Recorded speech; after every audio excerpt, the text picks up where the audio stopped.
In just the span of 6 chapters, the story of Hunter x Hunter has accelerated, and it doesn't feel that way just because we were on a long hiatus before the release of 401. No, the acceleration is real, and a lot of new information and storylines have come out, and that's what we are here to discuss. This is a recap of 401 till 406.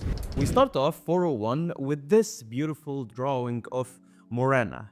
Now, Morena, to be honest, is getting a lot of love. But if you think about it, in the story so far, she didn't appear so much. I mean, if you compare to other new characters that appear a lot, she's not there often. But her impact is felt. She also got the cover page of volume 37, and now she gets this amazing colored drawing. The illegitimate child of King Nasubi and one of the leaders of the mafia. The illegitimate child thing is very important in this chapter in particular. So Kurapika is continuing with his nin master class to the bodyguard, and now it is the turn of the personal guard of 5th Prince Tepepe. Prince Tepepe, the lady that loves science. And the bodyguard's name is Longe. She declares straight away that, okay guys, from the start, I know how to use Nen. So drop the act, Bill, chill, okay? And oh, she's using it straight away. She whips out her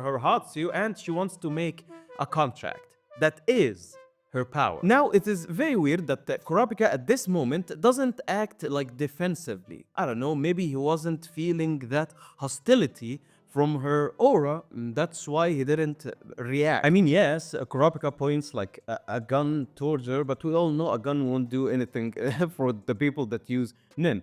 Does make him look pretty awesome, to be honest. So Longe wants to make a contract with Kurapika to ally with 5th Prince Tepepe, and the conditions are that Longe reveals everything to Kurapika, then Kurapika agrees to ally with 5th Prince Tepepe, and in return, Kurapika will gain a Nen buff. That would like help sell the goal of Longe for Kurapika to sign the contract to ally, and hey, you'll get a power-up in return. Seriously, what is up with that lady? And what is she hiding? And why does she want Kurapika to be stronger?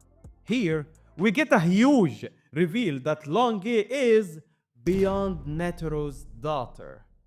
Netero's granddaughter. Isaac Netero's granddaughter. Oh, is getting interesting, my man. You see, beyond Netero, over the past 30 years, would go and get it on with young, high-ranking Kakin soldiers in order to have children that would one day become the guards of the princess and, you know, surround the throne with his seed. Ew. Keep in mind that Longe did not know all of this before the start of the Succession War. I mean, she thought she was like the only one, maybe there's a couple here and there, but she thought she was a special case. And, you know, special she is, because unlike almost all of the characters in Hunter x Hunter that we know so far, Longe was able to use Nen from birth because her father, Beyond, placed a Nen curse in her and her other siblings. That is just sick. But wait, that is not all of it. It's not just a scheme for Beyond to try and get closer to the higher powers of the Kakian Empire. No. As we read, we discover that, in fact, one of the princes is Beyond's child. One of the 14 princes is the child of Beyond Netero. My first guess would be 4th Prince, right, Nick? But we will go over that in a future video. And just so we're clear, this video right here, right now that you're watching is a recap of the events that happened in the past 6 chapters. Later on, I will upload more in-depth videos about each storyline and each chapter that drops. And now, a brief message to the amazing people that watch this channel. Obviously, you might have noticed that I did not upload recently where I should have been uploading. There is a lot of new exciting stuff coming out, but that's because I moved. Yes, I did not move from like a house to a house, a simple moving. No. I literally moved from a country to another country, and right now I'm working on moving my family to join me here in this new country that I'm starting my life in. It's a big move. That's what I'm trying to say. So I couldn't really do as much work as I would love to do. But hey, I'm done now. I got my new setup. And I want to thank you for sticking around. And I pledge to you that I will get you more exciting Hunter x Hunter content to enjoy while the next chapter drops. All I need from you to do is like sign this contract right here. Once you sign by subscribing to the channel and leaving a comment, that will give me an N buff, which is what I need right now to keep uploading. And thank you. And with that, the 10th day on the Black Whale comes to an end. At least that's what we know, because like the next chapter we might like flashback and the timelines are all messed up and it's really difficult. Anyway, so starting chapter 402, one of the longest chapters in Hunter x Hunter history, we catch up with third prince Zhang Li, thinking over like the scenarios of the outcome of that war. Then we go to this guy, Balsamico Might. This guy is the captain of the guards of King Benjamin. Basically, he's Benjamin's right-hand man. He's a really important guy, holding an important position close to one of the most important figures in the whole arc. And he is on a quest right now to assassinate one of the princes. You see, before in one of the chapters, while Might and Benjamin were listening to the radio, they heard one of their guards screaming for help. So now they know that Hulkenberg is a lot of trouble and he must be taken out.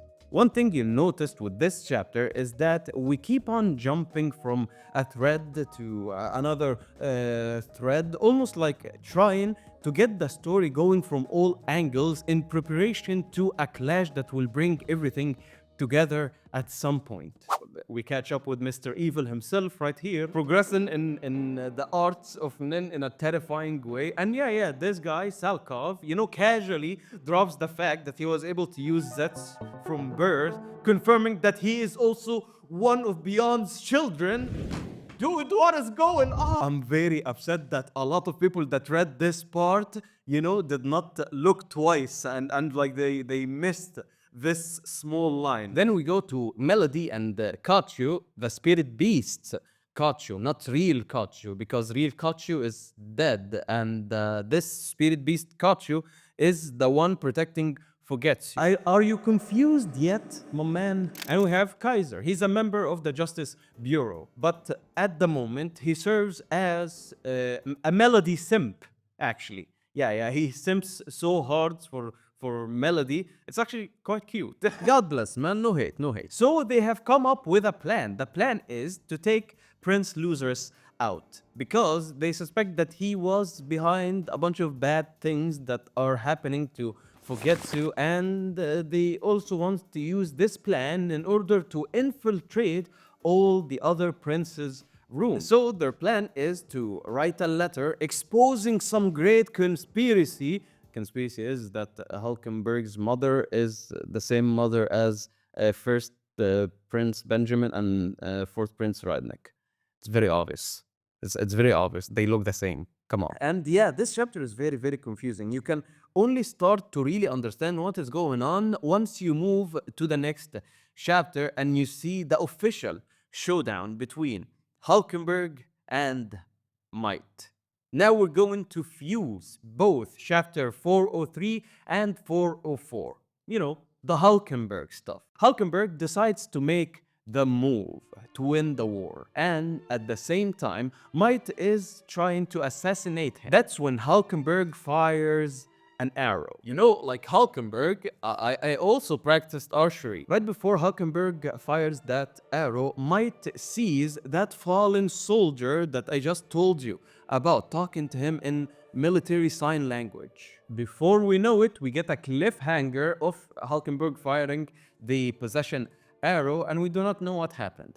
Basically, what happened, Hulkenberg took over Might's body. Hulkenberg transferred his soul into Might's body, and now, where did Might's soul go? If we can deduct that it went into Hulkenberg's body, well, no, that cannot be, because Hulkenberg's body is about to die, so Prince Benjamin would know immediately because he will inherit the powers of might. That's his Hatsu, Benjamin's baton. We end the whole shebang with Hulkenberg saying that he has 10 hours to win the succession war.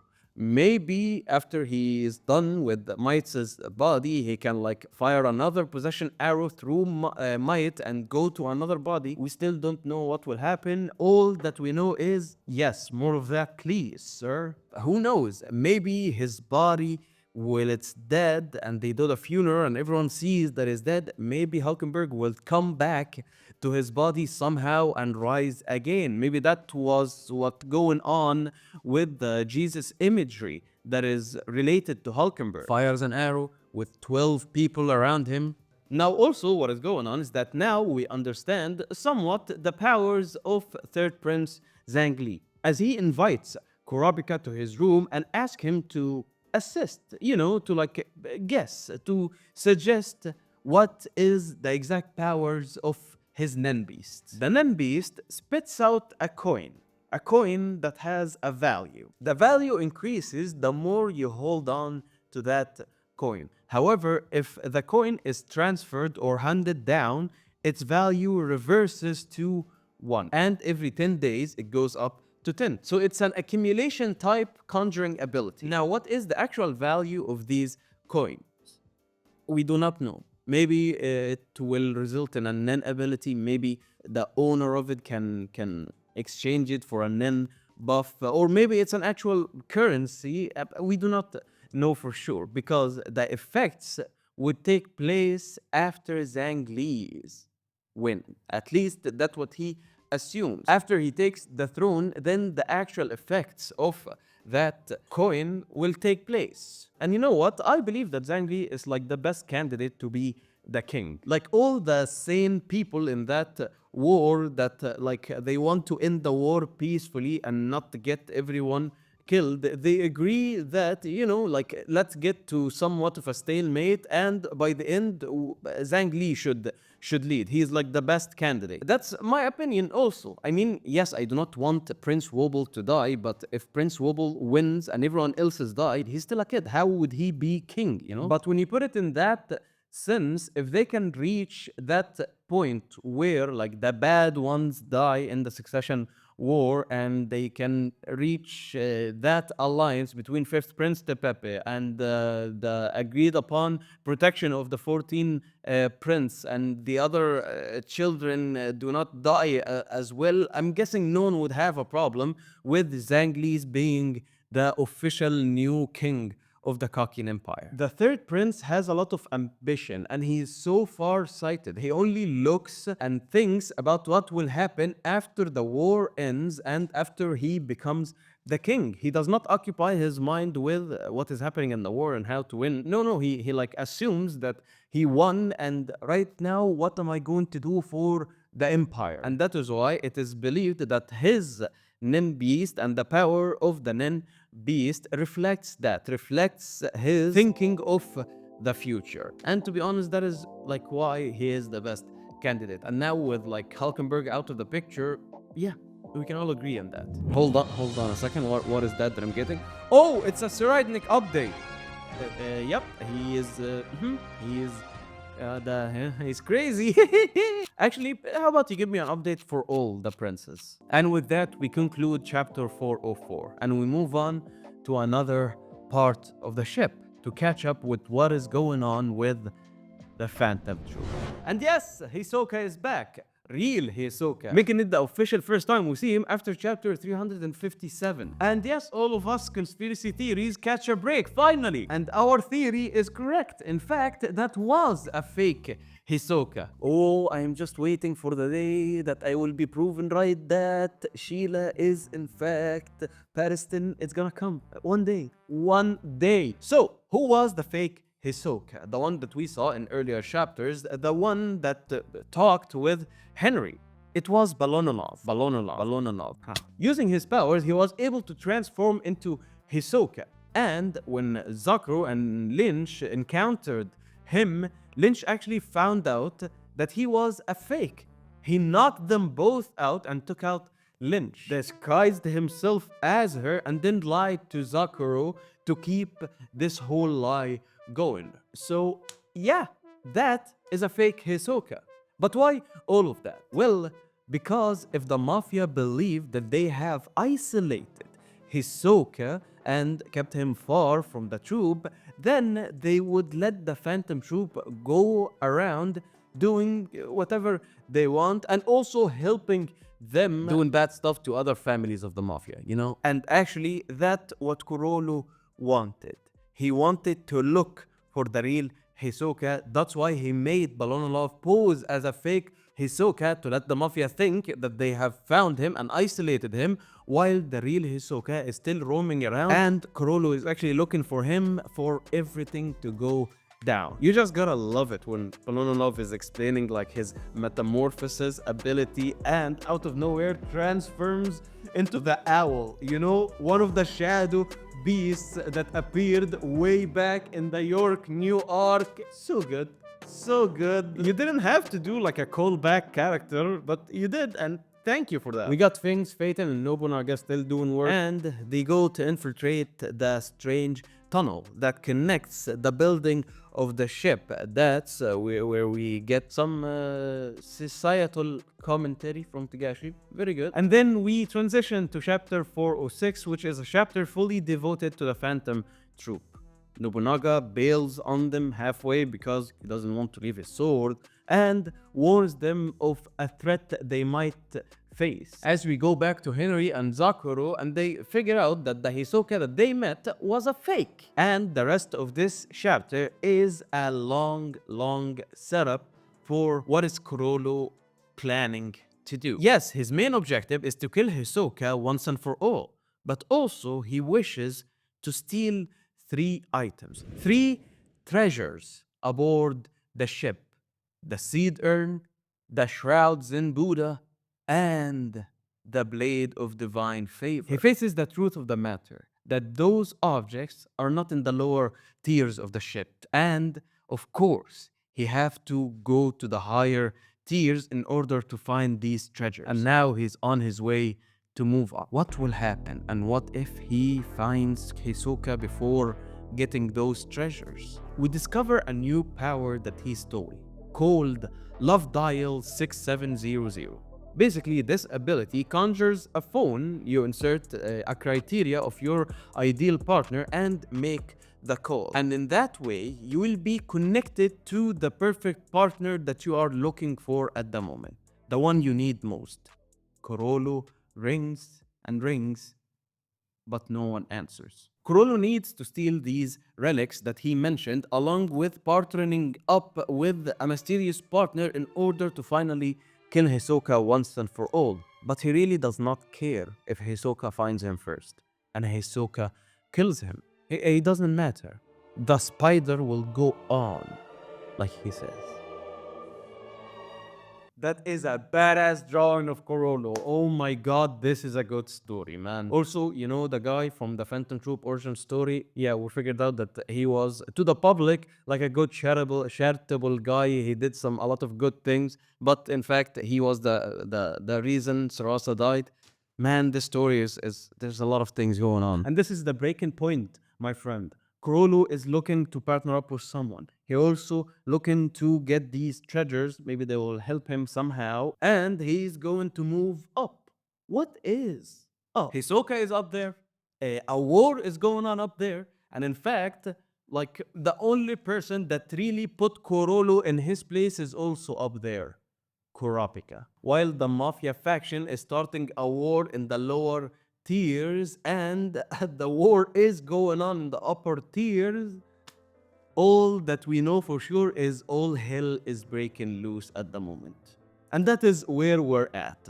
I am excited to see the next chapter because we're at this point where all the stories are starting to merge with each other and it's going to get really intense. In the next video, I will explain who is the one partner that Kurolo really needs in order to take out Hisoka, along with like stealing all the treasures that he is looking to steal. That is all I have for you. Thank you so much for watching. Make sure you subscribe to the channel and have a good day.